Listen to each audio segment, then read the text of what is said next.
নমস্কাৰ আজি আমি জৱাহৰ নবোদয় বিদ্যালয়ৰ ৬ষ্ঠ শ্ৰেণীৰ নামভৰ্তিৰ বাবে প্ৰৱেশ পৰীক্ষাৰ 2022 চনৰ অহা গণিতৰ দুটামান প্ৰশ্নোত্তৰ চাও। তোমালোকে যদি আমাৰ চেনেল প্ৰিজম ক্লাसेस পাঠশালা সাবস্ক্ৰাইব কৰা নাই সাবস্ক্ৰাইব কৰিব পাৰা আৰু ভাল লাগিলে ভিডিওটো শেয়াৰ কৰিব পাৰা আৰু তোমালোকৰ মতামতবোৰ কমেন্টৰ সহায়ত জনাব পাৰা। আমি আমাৰ প্ৰশ্নোত্তৰ চাও। 2 সমষ্টি 4 ভাগৰ 3 মিটাৰ দৈৰ্ঘ্যৰ তাৰ এডাল দুটুকুৰা কৰা হল। কিমান 2 সমষ্টি 2 মিটাৰ আৰু 1 মিটাৰৰ 4 ভাগৰ 3 ভাগ লৈ এডাল 2 মিটাৰ দৈৰ্ঘ্যৰ তাৰ এডাল আছে তাক 2 টুকুৰা কৰা হল। এটুকুৰা আন টুকুৰাতকৈ 8 ভাগৰ 5 মিটাৰ দীঘল টুকুৰা তাৰৰ দৈৰ্ঘ্য কিমান আমি উলিয়াব লাগে। এতিয়া ইয়াতে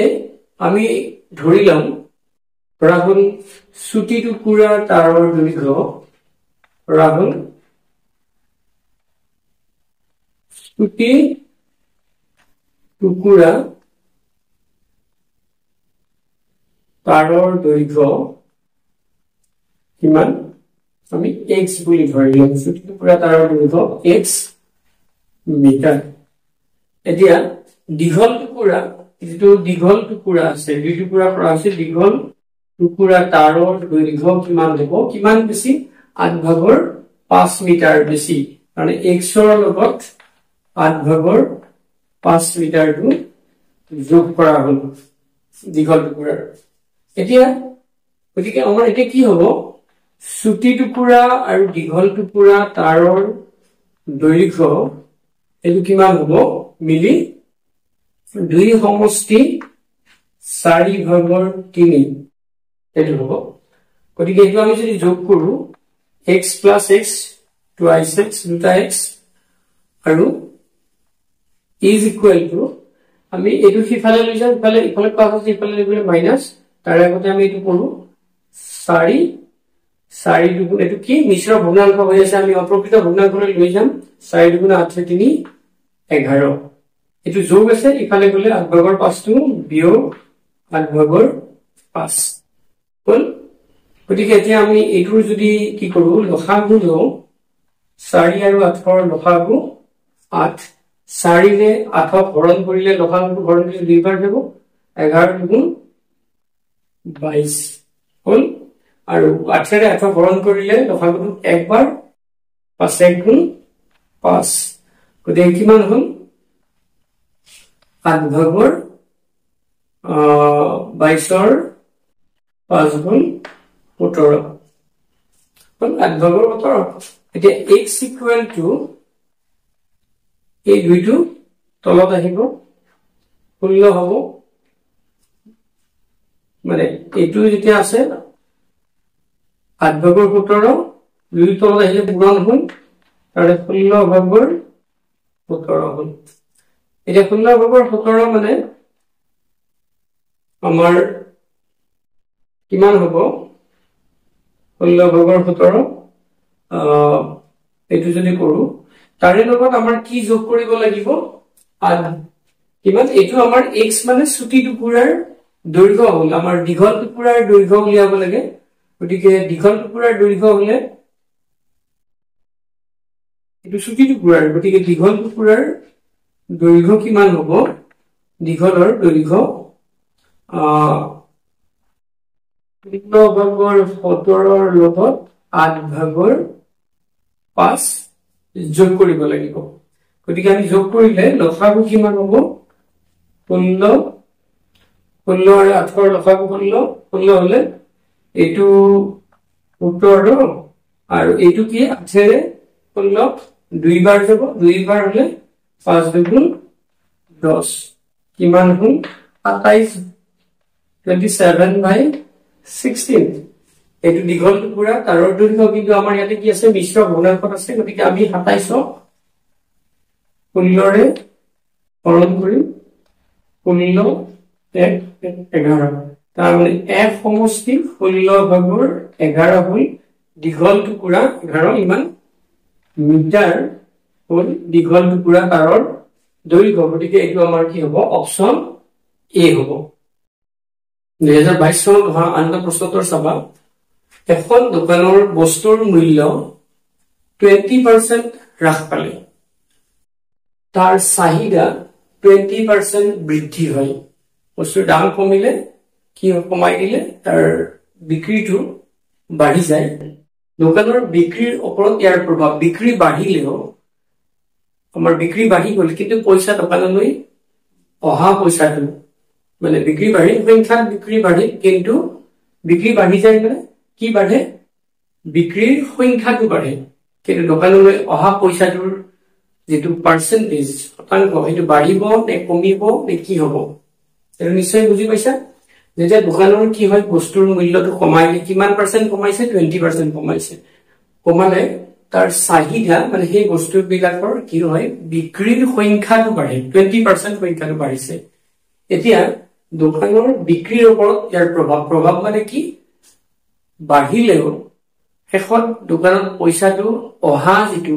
সেটো বাঢ়িব নে কমিব সেটো উলিয়াব লাগে কিমান পার্সেন্ট বাঢ়িব কিমান পার্সেন্ট কমিব যদি আৰম্ভণি আমাৰ আমি ধৰু যদি আৰম্ভণিত আমাৰ দাম এটা বস্তুৰ x বুলি ধৰু x টকা বুলি ধৰু আৰম্ভণিৰ যদি আৰম্ভণিৰ সংখ্যা মানে আৰম্ভণিৰ এটো বিক্ৰীৰ দাম আৰু আৰম্ভণিৰ সংখ্যা কিমান বিক্ৰী হোৱা সংখ্যা y দাম ধৰি লব x টকা তে y টা বিক্ৰী হয় গতিকে আৰম্ভণিত কি হয় বিক্ৰী যেটো হিসাব আৰম্ভণিত যেটো বিক্ৰী হিসাব বিক্ৰী কিমান হ'ব xy হ'ব x into y মান টকা হয় আৰম্ভণিত মানে ৰেহাই দিয়াৰ আগতে এতিয়া যদি ৰেহাই দিয়ে কিমান ৰেহাই দিয়ে বস্তুটোৰ দাম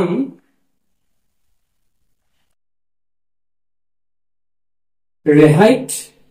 20% ৰেহাইত দাম কিমান হ'ব আমাৰ কিমান 20% কমে কিমানৰ x যিমান টকা আছিল তাৰে কমি যায় কিমান কমি যায় যদি 100 টকা আছিল সেই 100 টকাটোৰ 20% কমি যায় মানে x ৰ 20% কমি যাব x ৰ 20% কমি যাব তাৰ মানে এটো কি হ'ব x minus x ৰ 20% মানে 20x by 100 গতিকে এটো যদি শূন্যটো কাটা যায় এটো কি হ'ব আমাৰ যদি 10 হয় এটো কিমান 10x minus 2 sorry এটো কি হ'ব 10x minus twice x হ'ব এটো কি ৰেহাইত দাম কিমান হ'ব বস্তুটো ৰেহাই দিয়াৰ পিছত বস্তু দাম কিমান হ'ল গতিকে এটো 8x by 10 হ'ল 8x by 10 মানে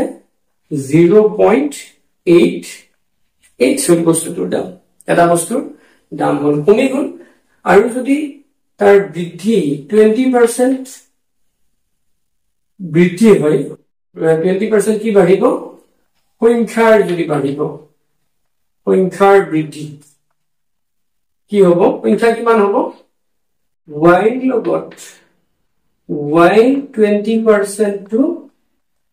যোগ হ'ব যেহেতু বাঢ়ি গতিকে y plus 20y by 100 একে ভিন্ন গতিকে এটো আমি যদি কৰো 10y plus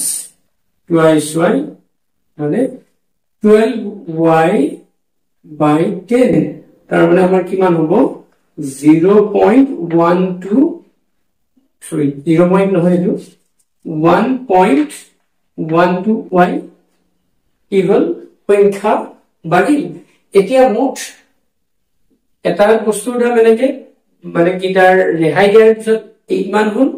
তাৰ পিছত সংখ্যা কিমান হ'ল ইমান মুঠতে এইটা পৰিলে দাম কিমান হ'ব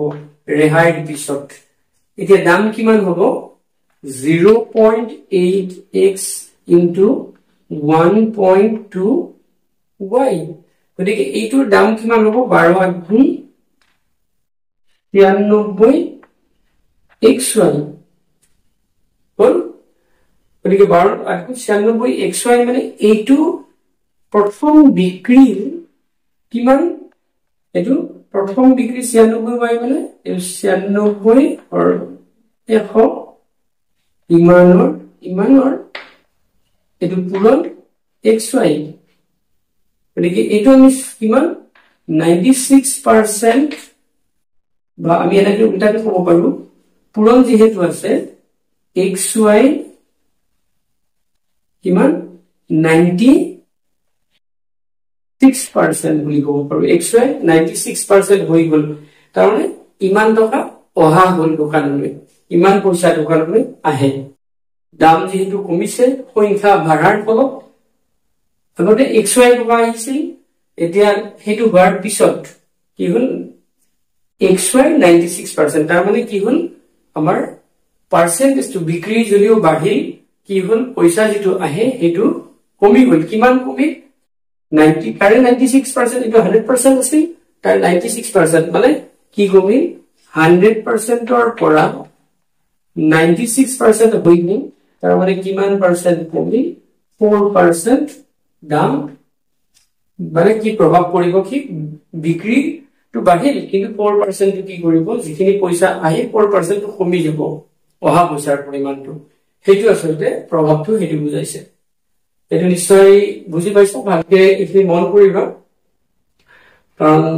তোমালোকৰ কাৰণে এটো ওপৰ হৈ যায় মানে কি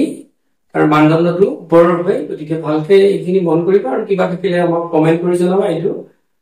আজিলে আমি ইমানতে কৰিছো ধন্যবাদ